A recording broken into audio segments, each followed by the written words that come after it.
Gamecock Nation, welcome back to another episode of Completely Cocky with your boy Darius Rush. What's up, man? Man, not everybody already know. Coming off an amazing, great win against Clemson. That was a game for the ages, man. Especially not only breaking a couple streaks, but also, I mean, hey, Josh, at this point, what, going back-to-back top 10 wins? Call us the playoff killers? I mean, you don't play Carolina during this time. Deadly. But yeah, coming off that win against Clemson, against those guys, broke a lot of streaks, man. I know they had like a 40-game win streak. They only lost like one home game since 2014. So, I mean, that was a great team. Don't get me wrong. Those guys, there was a reason why, like I said in the last podcast, they had 10 wins for a reason. They're a great team. Quarterback, running back. They were on. This is from defensive side of ball talking. We know they got great receivers. We know Shipley was a guy who can run the ball. DJ, he can not only throw it, but he can use his feet as well. So, as a defense, we did what we had to do, and that was to get the win and do what our offense did, man. Give them the ball back. So causing those 3 and outs was key, getting off on third down. So, I mean, shoot, not only we got off on third down, special teams caused 2 turnovers. Right. Special teams also caused some turnovers. So turnovers were very key in that game to help us with that, because the offense did once they got it rolling, there was no stopping them, honestly. So that's what our offense did, man, for us. And it's from defensive side ball talking. When we got them the ball back, they went down and got points. So I'm still excited about the win because that was, 40-game win streak for the 7-year win streak for us against us. So to finally break that streak, not only and also do it on the road, it just means a little bit more, honestly, especially for the state and Carolina fans everywhere. That they know how important and how big this rivalry is. They might say Michigan, Ohio State is a big rivalry. This is, in my opinion, one of the biggest rivalries in college football. So, yeah, it was yeah. Trust me, I think since like the women's clinic, people have been like, "We're gonna beat Clemson this week. Y'all gonna beat Clemson this year, right? Y'all gonna beat Clemson this year, right?" But yeah, as much as like you don't want to throw out like promises and stuff like, yeah, man, we're gonna beat them. You just never know how them games gonna play out. But it's crazy though, man. Special teams really won us that game. So as much as people hate special teams and don't like to do it, man, that special teams really won us the game. But it was fun though. Like I said, unfortunately, of course, the big elephant in the room. Yes, I got hurt.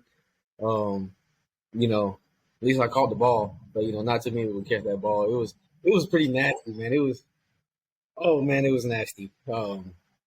But for me to go out and just to be on the sideline with my teammates, but it was like you want to sit in the locker room, and I was like, nah, man, I just want to be out there. Just it's still living the moment of that game, even though I wasn't playing in it. But just see guys battling out there and just fighting, coming back from 14-0. And just still competing, still fighting, and just playing, making plays, man. It was pretty fun. It was pretty fun to see. It was fun though. It was a fun game. I'm glad we came on top.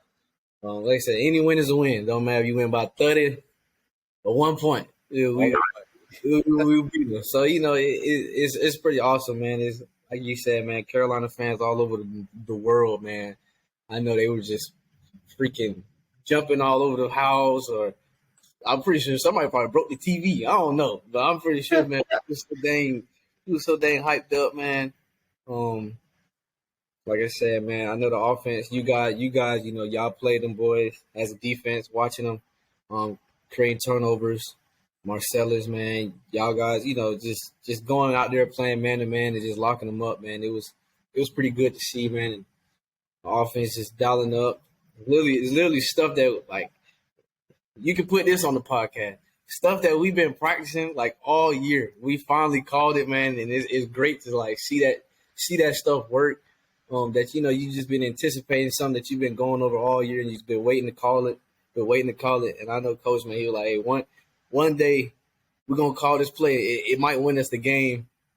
And it was a couple plays that we finally called that we've been like rehearsing, practicing all year, and we finally called it, man. We went 1 for 1 on it. And, either that was a touchdown or a big first down. It was a lot of plays out there that, I promise you that we've been going over since camp. And we finally called it, man, and it worked. And and it was just fun to see everybody out there having fun, making plays. And then, my last thing, regular season game, it was one to go out with a bang. Literally go out with a bang, with a catch, and go out with a win. Man, it was a great moment. So saying I'm happy, and get ready for this bowl game. That's what's next. I see they had they had their predictions. I think predicting the ReliQuest Bowl. I think something like that. I think that's in Tampa. Probably think it'll be a FSU matchup. Against those guys. Josh, if you was an instructor at Cycle Bar, what kind of instructor would you be? Would you be like strict, easy, fun? I think I'll mostly be a fun instructor. I'll try to be easy on you. I'll be strict every now and then, just so you know what to do and stuff like that. But I'll definitely be a fun instructor because I'm a fun guy. I like to have fun. What about you, Darius? I'll be an easy instructor. We'll get strict because we're also there to work as well, but I'll be most likely an easy instructor to work with. Well, Cycle Bar Forest Acres is full of great instructors. Their classes are driven by music, accepting of everyone, and have a lot of heart. Cycle Bar Forest Acres offers the best premium indoor cycling in Columbia. They are high energy but also safe. Riders come to feel alive and to live in the moment. Whether you're trying to get in better shape or already in great shape, Cycle Bar is for you. So what are you waiting for? Your first ride is always free at their studio, so visit cyclebar.forestacres.com to book your first ride today. Cycle Bar is located within the retail outlets of Cardinal Crossing on Forest Drive. Shout out to Cycle Bar for their continued support of this podcast. Honestly, I can honestly say, man, this season right here, for like regular season wise, it's been a story. A lot of history has been made this year, honestly. Going back a couple weeks. First one over Texas A&M. That was a big one. First one over Texas A&M. Winning and not only beating Kentucky, but beating a ranked Kentucky in Lexington. That was a big one as well. So, Tennessee upsetting those guys, number 5 team, and then going back to back, beating Clemson, number 8 team, and also breaking records and streaks that they had and beating them. So, this has been a very, very interesting year of stories. Like this can be in a documentary and just it'll blow up because for everything that we've done, you're so goofy, bro. And then you froze. Look, you're so goofy, bro. Always doing something. But yeah, honestly, this has been a story that will be told for ages. Honestly, need to be in a movie. All the things we done. We was creating a movie this year, man. That was our theme, man. We got here and create a movie. Every game was a chapter, and it was some ups, some highs, some lows. But like I said, man, we just came out there and fought every week, and on the bye week prepared the right way. We just took every week personally, man, and just knowing like Coach Beam always say, man, really like it's always like that for us, man. Everybody that we go against, man, they have no respect for us. Like we suck, like we have no players, like no coaches, and you see what happens. There's a couple losses that we wish we can get back, But like you said, man, every week is a season, man, and we just got to go out there with a 0 mentality, man, and just go out, just to come out 1-0 each week. And like I said, man, this season has been pretty fun, man. I know for the fans, I know you probably guys gonna have some heartaches, some highs, some Yeah. man, is from rushing the field at the Tennessee game to me not even knowing everybody was on the field, me getting damn claustrophobic in the middle of the field, man. It's been crazy, man. It's really been fun, man. And I think it was the first time in I don't know how long. When was the last time we had 8 wins here? It's been a minute. I know, right? It's been a minute. So, you know, as much as oh, you guys won 8 games, it's really big just to just to come from 2 years ago going 2-8 to 7-6 to 8-4 after the regular season with bowl game to potentially go 9-4. It's one season for the record books. Just thank you for y'all support, man. It's been one heck of a ride. It's been fun. This podcast will not be possible without the help of our sponsors, and we are proud to be supported by Bluestein Attorneys. Bluestein Attorneys level the playing field for those who need someone to stand up for them and to make sure they get the justice they deserve. Founded in 2000, the woman-owned law firm is headquartered in Columbia, but helps fight for the injured and disabled all across the Palmetto State. Bluestein Attorneys also represents veterans all across the country to get their VA benefits they deserve for their service and sacrifice to our country. If you need to talk to a lawyer that can shoot you straight, contact them at bluesteinattorneys.com. Bluestein Attorneys are all proud graduates of the University of South Carolina School of Law, as alums and even a former letterman. They are proud to support our podcast and forever to thee.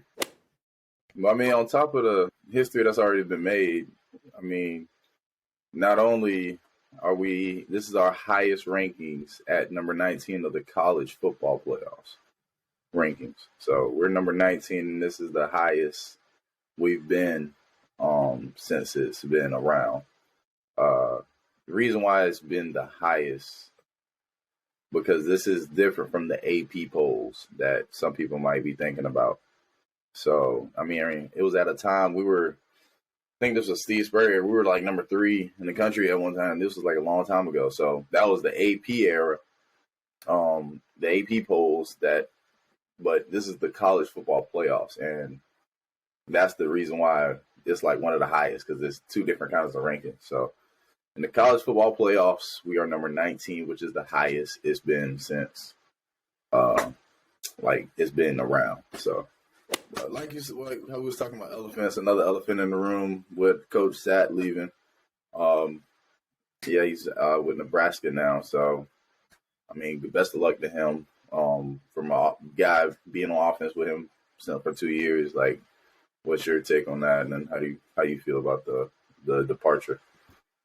It's been a I wouldn't say roller coaster, but it's honestly been a good 2 years with him. Just like you said, when the whole Coach Beamer and all the offensive coaches, defensive coaches, everybody coming in. For me, honestly, like, they gave me an opportunity on the offensive side of the ball to finally show what I'm capable of. That everybody pretty much knew what I could do coming out of high school. So to finally get that opportunity with this coaching style, with Coach Sat, Coach Step, it's been an honor.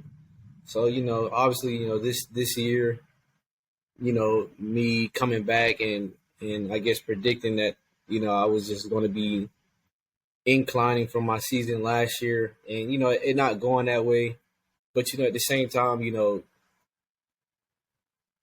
Coach Sat calling the plays, still being able to get the ball in my hands and getting me involved in offense. It's been a pretty frustrating year for me, but at the same time, just being able to just go out there and play football and still get the opportunities. So we banged heads sometime. Obviously, from the beginning of the season after the Arkansas game, everybody was on me about my comment that I made. Not to bring that back up, but nothing. There was there was no bad blood between me and Coach Sat, him being the offensive coordinator. So it's just like, for him to take that and not try to like put that back on me just because of my comments, that just tells you a lot about him. But I said at the same time, and this game is mentally exhausting. Everything happens so quick. Like I said, just like yesterday, man, we was recording our first podcast, not knowing what to say. You know what I'm saying? Like looking at the words of how to say this stuff, just going out there, free riding around. To now this end of the season, the regular season is here. You know what I'm saying? So it's been, for him, man, I wish him nothing but the best up there in Nebraska.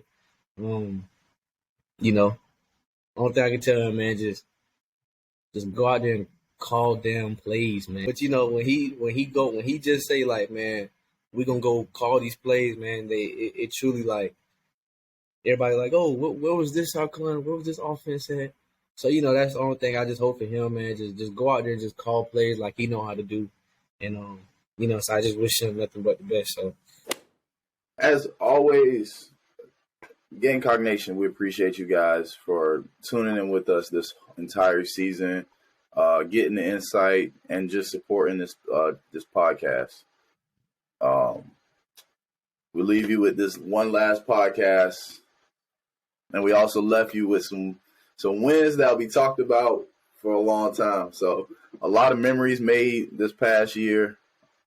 A lot of enjoyment doing this podcast as well. So we appreciate I know Josh does as well. We appreciate you guys for always tuning in and just taking the time to listen, honestly.